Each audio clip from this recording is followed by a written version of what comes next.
Tonight on 2020. She can't stop spending, even as you're belt-tightening. 240, 220. Busting the family budget and covering it up with lies. Makes me pretty sick. And he'll spend whatever it takes to impress his friends. We'll get into that really big house, and then people will really know how well we're doing. Then there's the other extreme, misers who hate to part with a penny. What do your money habits say about you? When there's a hole here in the wallet, there's a hole here in the heart. Can they be changed? Money matters. And LA Confidential. Why would this young blonde marry this wealthy killer? Not every girl gets to have a ring like this.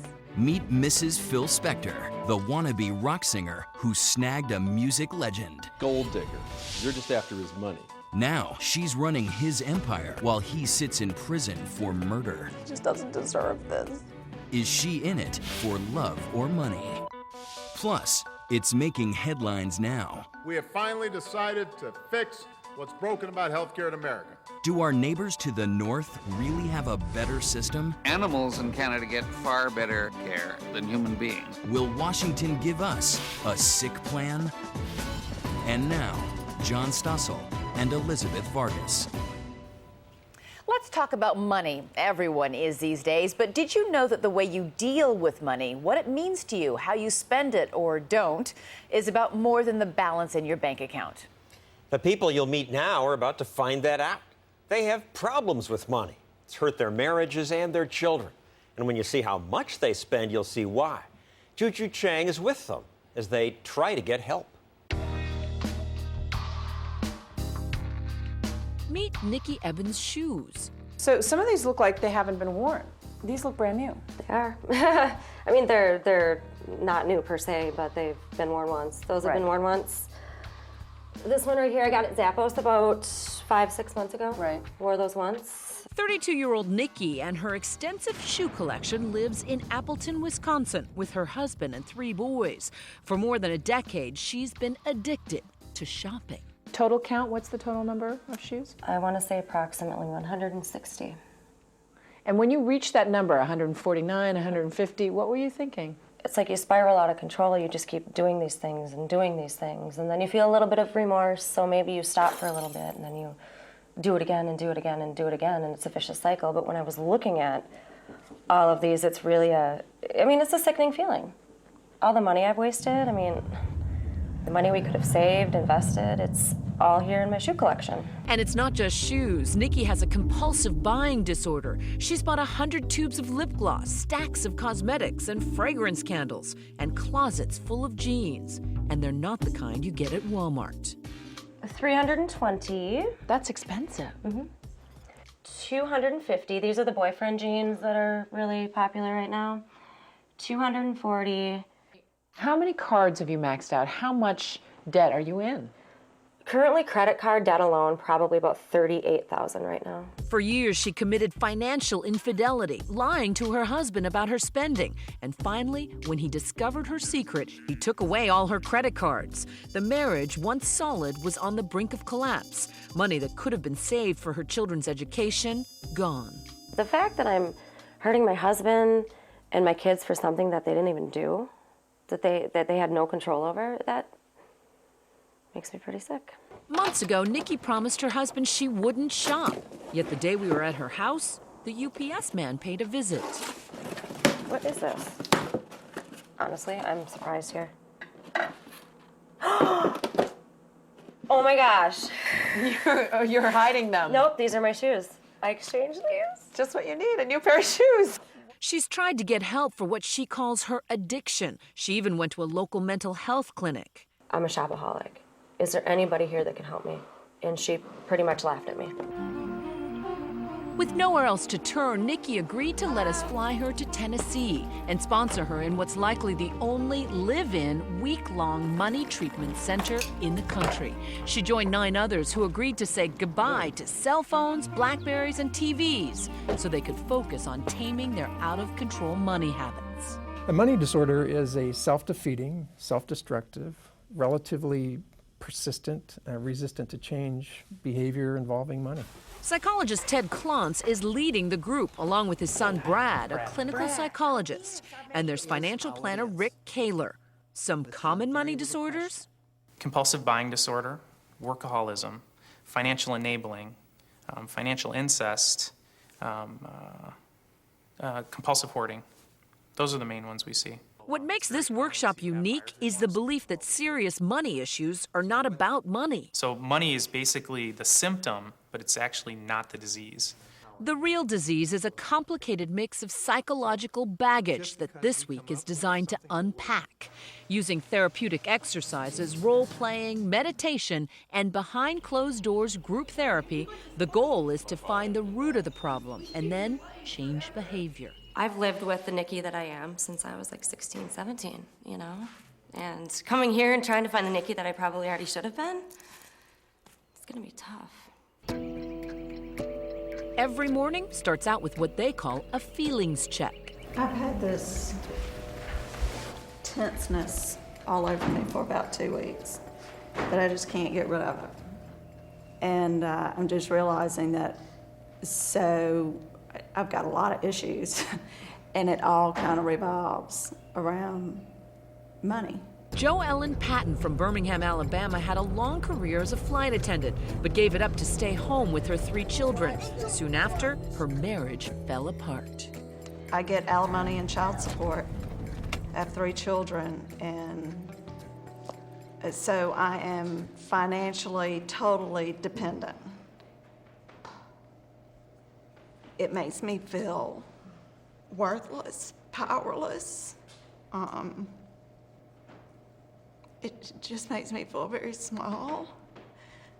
But yet, I'm rewarded that I have time with my kids. But for 18 years, I had a job. While he was in law school, it was our money. My job was our money.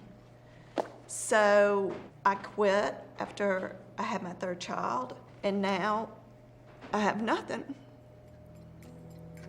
financially. For Jo Ellen, the anxiety of living at the mercy of her ex-husband is unbearable. Her financial dependency, she says, is paralyzing. He hands me that paycheck. It is a power thing for him. Tennessean Will Stye is afraid that he spends more than he can afford. It really started to dawn on me with the birth of my daughter, my first girl, that I needed to get a handle on my own money issues. That's shocking for Will, given that he's an accountant and financial advisor. But nevertheless, he overspends wildly to keep up with the Joneses. The only way I'm going to be okay is to represent and look like, talk like the tribe. No matter what, no matter at what the cost, I've got to fit in. You've just come from the doctor. This time, he told you that you have 24 hours left in your life. Sometimes a provocative what-if exercise can help you focus on what's truly meaningful. What dream or longing will you leave unfulfilled? But what does it have to do with money? Those are your true passions, and if you can grab hold of those, then you will follow a financial plan to get there, because that's what really rings to your heart. For Mary Lockwood, a divorced single mother, the simple but profound exercise taps something powerful. But where will it lead?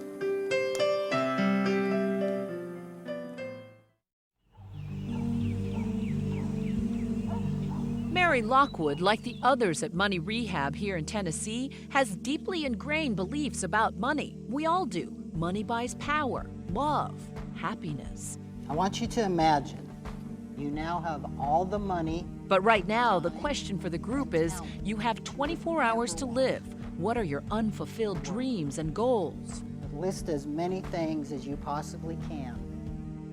I had never been asked, what are your dreams? What are your goals? What do you want to be when you grow up? I just melted and I could not do the assignment. For Mary, her overspending was easily traced to traumatic memories from childhood. we'd go garbage picking, and that's what we would do for a night out with the family, and go to the ritzy neighborhoods and pick up other people's garbage, like TVs or washing machines, or my dad could fix it. My mental money script at that point in my life was, I will never, ever get anything used. And her determination to never buy things used led to a life of debilitating attraction to all things shiny and new. When I was a little girl, I was probably 4 or 5, and my mother said to me over and over again, I never had any good shoes, so you're gonna have some good shoes.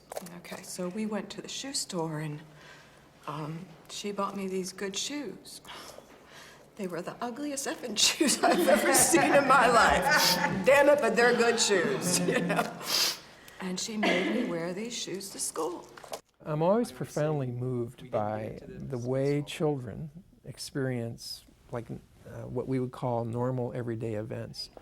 And Ted Klontz believes that unresolved traumatic childhood events can end up triggering money disorders. When there's a hole here in the wallet, there's a hole here in the heart. But it's not just emotional coaching. OnSite also provides basic information about stocks, bonds, investments. Financial advisor Rick Kaler is there to teach, but is forbidden ethically from offering any personal financial advice. I can show them all day that they're going to be broke in 10 years, and it's not going to affect the behavior.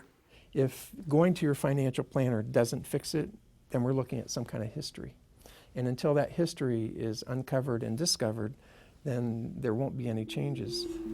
Nikki, our shopaholic from Wisconsin, began making connections between her designer jean addiction that's bankrupting her family and her childhood insecurity. My best friend in grade school got all of the name brand things. I remember her wearing these things to school and just wanting them. So I remember trying to convince my parents to buy me those Guess jeans, to buy me that t-shirt. I remember saying, when I get a credit card, when I get older, I'm going to buy nice things. The talk therapy sessions allowed her to remember how money became a key, twisted ingredient in a teenage romance. About 2 years into the relationship, he cheated on me. And I wanted the relationship to be over. But for him, he wanted to buy my affection back. So he took out a credit card, bought me pretty much whatever I wanted.